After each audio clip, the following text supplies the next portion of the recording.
வணக்கம். நான் உங்கள் ஜெயா. இன்றைக்கி நம்ம இந்த வீடியோவில் ஷோபா டே எழுதின ஸ்டாரி நைட்ஸ் இந்த நாவலுடைய சமரியை பார்க்கலாம் வாங்க. இந்த கதை ஷோபா டே எழுதின 2வது நாவலாகும். இது ஒரு முக்கியமான கதாபாத்திரமாக வர ஆஷா ராணியை பற்றி. அவங்க கொஞ்சம் மாநிறமாக கொஞ்சம் குண்டாக மெட்ராஸ்லேருந்து வந்த ஒரு பெண். அவங்களுக்கு 7 வருஷமாக எப்படியாவது பாலிவுட்டில் போய் நம்ம நடிச்சிடணும், அதாவது ஹிந்தி படங்களும் நடிச்சிடணும் அப்படின்னு ஒரு ஆசை. அதுக்கு முக்கிய காரணம் அவங்களுடைய அம்மா தான். அவங்க தான் தண்ணியை விற்று கூட அவங்கள எப்படியாவது சினிமாவில் அதுவும் ஹிந்தி படங்கள் நடிக்கணும் அப்படின்றதுக்கு முனைப்பாக இருக்காங்க. 12 வயசுலேயே அவங்கள இதுக்குன்னே என்ன பண்ணிடுறாங்கன்னா, ஆஷா ராணியை ப்ளூ ஃபிலிம்ஸ்லலாம் நடிக்க வைக்கிறாங்க. அப்புறம் அவங்களுக்கு 15 வயசு இருக்கும்போது கிஷன் பாய்னு ஒரு காலத்தில் ரொம்ப ரொம்ப பிரபலமாக இருந்த ஒரு தயாரிப்பாளர் அவங்களோட இவங்களை நெருக்கமாக பழக வைக்கிறாங்க. அது காரணம் என்னென்னா, அவர் மூலமாக எப்படியாவது இவங்களை ஹிந்தி படங்களாக நடிக்க வச்சிடலான்றதுனால தான். கிஷன் பாய்க்கு அவங்களுக்கு ஒரு ரோல் அவரால் வாங்கி கொடுக்க முடியல. அதனால் அவர் என்ன பண்ணிடுறாருன்னா, அவரோட சொந்த பணத்தில் மற்றவங்கள ஒரு படத்துக்கு ஃபைனான்ஸ் பண்ணி அதில் அவங்க நடிக்க வைக்கிறாரு. அது மாத்திரம் இல்லாமல் யார் யார் கூடலாம் அவங்களுக்கு தொடர்பு ஏற்படுத்த முடியுமோ பண்ணி வச்சு அது மூலமாக அவங்களுக்கு சினிமாவில் நுழையிறதுக்கு ஏற்பாடு பண்ணுறாரு. அவங்களோட இயற்பெயர் விஜய், அது ஆஷா ராணின்னு சினிமாக்காக மாற்றிடுறாரு.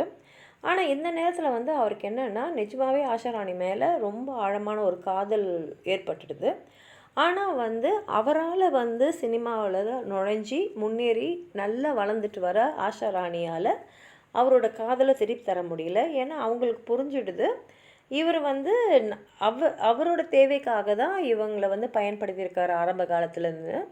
பின்னாடி அவர் இவங்க மேலே காதல் வயப்பட்டிருக்கலாம். ஆனால் இவங்களால் அந்த வயதானவர் மேலே திருப்பி காதலை செலுத்த முடியல.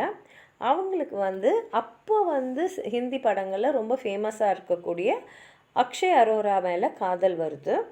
அவங்க அம்மா அவங்களோட தான் இருக்காங்க மும்பையில். ஆனால் ஒரு வாட்டி அக்ஷய் ஆஷாவை அடிக்கிறத பார்த்துறாங்க.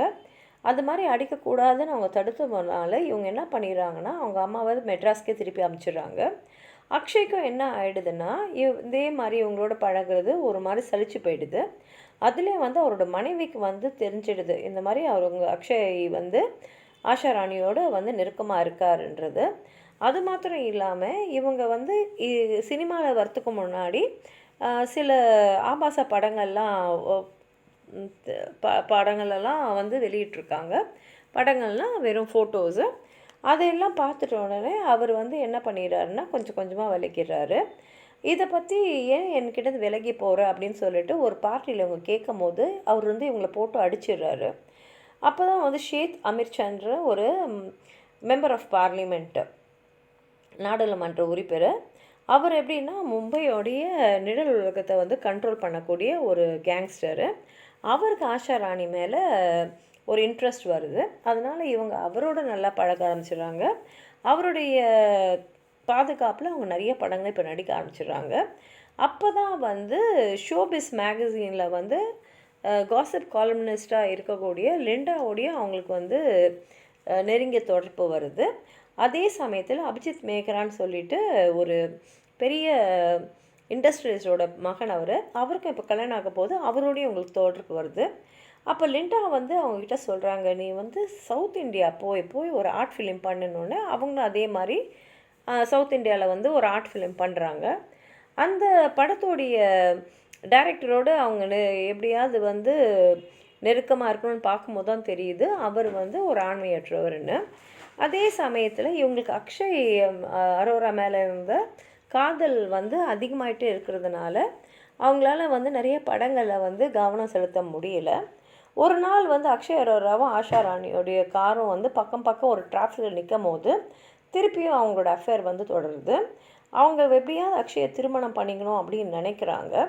ஆனால் அவங்களுக்கு புரிஞ்சிடுது, அக்ஷய் அவங்க மேலே ஒரு ஆர்வம் காட்டுனது காரணம் அவர் பெரிய ஸ்டார் அப்படின்ற ஒன்று தானே தவிர மற்றபடி அவங்க மேலே அவருக்கு அன்பு இல்லை, உண்மையான அன்பு இல்லைன்னு தெரியும் போது அவங்க தற்கொலைக்கு முனைகிறாங்க. அதே சமயத்தில் லிண்டா அவங்களும் என்ன ஆகிடுதுன்னா, இவங்களுடைய தற்கொலையை பற்றி பேப்பர்லலாம் எழுதிடுறாங்க. ஆனால் அவங்க நல்லா சரியாகி அந்த தற்கொலை முயற்சியிலேருந்து வெளியில் வந்துட்டு அப்புறம் அவங்க என்ன பண்ணுறாங்கன்னா அபிஜித் மெஹ்ராவோட தொடர்பை திருப்பி வந்து புதுப்பிச்சுக்கிறாங்க. ஆனால் அக்ஷய் மெஹ்ராவுடைய மனைவியான மாலினி வந்து இதை பற்றி அக்ஷயோட அப்பா கிட்ட சொன்ன உடனே அவர் என்ன பண்ணிடுறாருன்னா, அவர் வந்து இந்த அஃபேரை கட் பண்ணிவிட்டு ஆஷாவை நியூசிலாண்டுக்கு போக சொல்லிடுறாரு. அப்போது வந்து அவங்களுக்கு வேறு வழி இல்லாமல் என்ன பண்ணிடுறாங்கன்னா, சரி இல்லைன்னா தனக்கு ஆபத்து வரும்னு தெரிஞ்சுட்டு ஆஷா ராணி நியூசிலாந்து போயிடுறாங்க. போயிட்டு சரி இனிமேல் சினிமாவே வேணாம் அப்படின்னு முடிவு பண்ணிவிட்டு நியூசிலாண்டில் இருந்த ஜாமி ஃபிலிப்ஸை கல்யாணம் பண்ணிக்கிறாங்க. அவர் மூலமாக அவங்களுக்கு ஒரு குழந்தையும் பிறக்குது. இப்போ ஜாமி ஃபிலிப்ஸ் வந்து இந்தியனும் இல்லை, சினிமா லைன்லேயும் இல்லை. அதனால் அவங்க என்ன நினைக்கிறாங்கன்னா, இப்போ வந்து இந்தியாவில் எப்படின்னா திருமணம் ஆகிடுச்சுன்னா நடிகைகளுக்கெலாம் அவ்வளோவா வந்து வாய்ப்புகள்லாம் வராது. ஆனால் இப்போ நம்ம அது மாதிரி இருக்க தேவையில்லை, நம்ம திரும்பி வந்து சினிமாவில் நடிக்கலாம் அப்படின்னு அவங்க நினைக்கும் போது தான் அவங்களுக்கு ஒரு செய்தி வருது. அக்ஷய்க்கு வந்து எய்ட்ஸ் வருது. ஏன்னா அவரோட வாழ்க்கையை வந்து அவர் பல பெண்களோடு தொடர்பு இருந்ததுனால அவருக்கு எய்ட்ஸ் வருதுன்னு. அதே சமயத்தில் சுதாராணின்ற ஒருத்தவங்க வந்து என்ன சொல்லிடுறாங்கன்னா, ஜெய் வந்து என்கிட்ட தவறாக நடந்துக்கிட்டாரு அப்படின்னு சொல்லும் போது ஆஷா ராணி கோவம் வந்துடுது. அவரை பழி வாங்கிறதுக்காக அவங்க என்ன பண்ணுறாங்கன்னா, அவங்களோட அடுத்த படத்தோட தயாரிப்பாளரான ஜோஜோவோட நெருக்கமாக அவங்க இருக்க ஆரம்பிக்கிறாங்க. இப்போ ஆஷா ராணி வந்து ஜோஜோவோட நெருக்கமாக இருக்கிறது தெரிஞ்ச உடனே ஜோஜோட மனைவி வந்து அவங்கள திரும்பி வந்து குண்டாஸ்லாம் அனுப்பி மிரட்டி அவங்கள வந்து திரும்பி நியூசிலாண்டுக்கே ஓடி போக வைக்கிறாங்க. அங்கே வந்து என்ன பண்ணுறாங்கன்னா, ஃப்ளைட்டில் போயிட்டுருக்கும்போது கோபாலகிருஷ்ணன் ஒருத்தரை பார்க்குறாங்க. அவரோட வந்து நெருக்கமாக வந்து அந்த அந்த ஏரோப்ளேனோட போகும்போது அந்த பாத்ரூம்லேயே அவங்க ரொம்ப நெருக்கமாக இருக்காங்க.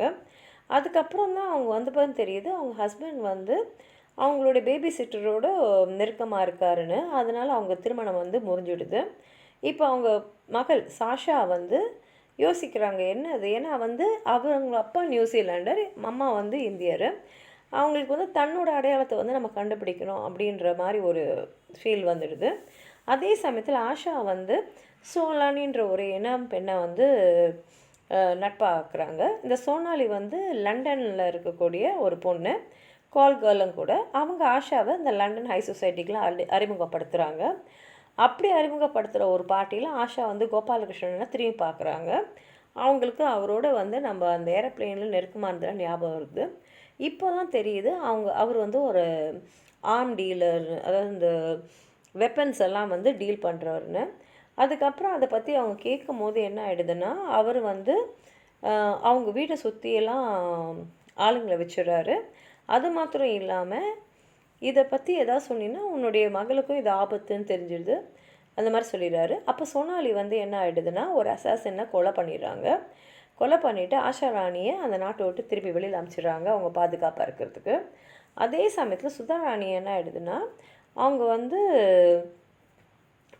ஒரு படம், அது வந்து இந்த நிழல் உலகத்தால் வந்து ஃபைனான்ஸ் செய்யப்பட்ட போகும், அந்த கும்பலோடு சேர்ந்து ஒரு படம் பண்ணிட்டுருக்காங்க. அதே சமயத்தில் வந்து இந்த ரவுடிங்க கேங்ஸ்டர்ஸ் சொல்கிறாங்களா, அவங்களாம் வந்து அவங்கள நல்லா அடிச்சுட்டு அவங்க மேலே வந்து நெருப்பை போட்டுடுறாங்க. சுதாராணி வந்து பயங்கரமாக வந்து அவங்க உடம்புலாம் எரிஞ்சிடுது. அதனால் அவங்களால இனிமேல் சினிமா இண்டஸ்ட்ரியில் இருக்க முடியாதுன்னு வந்துடுது. ஆனால் ஆஷா அவங்கள பார்த்து அவங்கள ரொம்ப தேத்துறாங்க. அதே சமயத்தில் அப்பாவும் வந்து ரொம்ப வந்து இப்போ பலவீனமாகிட்டதுனால அவர் என்ன சொல்கிறாருன்னா, நான் ஒரு ஸ்டூடியோ வச்சுருக்கேன், அதை வந்து நீ வச்சுக்கோன்னு சொல்லிட்டு ஆஷா கிட்ட சொல்கிறாரு. அதே மாதிரி உன்னோட பொண்ணு சாஷாவை நீ தயார் பண்ணு, ஏன்னா இந்த சினிமாவில் எப்படி வாய்ப்பை தேடணும், எப்படி பெரிய நட்சத்திரம் ஆகணுன்றது இப்போ உனக்கு நல்லா தெரியும். அதனால் உன்னுடைய பொண்ணை அடுத்த ஹிந்தி படத்தோடைய பெரிய ஸ்டார் ஆக்கிறதுக்கு நீ வேண்டிய முயற்சியை பண்ணு, இந்த ஸ்டூடியோ நீயே வச்சுக்கோன்னு சொல்லிட்டு கொடுக்குற மாதிரி இந்த கதை முடிஞ்சிருக்கு. உங்களுக்கும் இதுக்கு மேலே ஏதாவது சொல்ல நினச்சிங்கன்னா கீழே இருக்கிற கமெண்ட் பாக்ஸில் எழுதுங்க. இந்த வீடியோவை லைக் பண்ணுங்கள், உங்கள் ஃப்ரெண்ட்ஸோடு ஷேர் பண்ணுங்கள். சப்ஸ்கிரைப் பண்ணாதவங்களாம் ப்ளீஸ் சப்ஸ்கிரைப் பண்ணி சப்போர்ட் பண்ணுங்கள். நன்றி.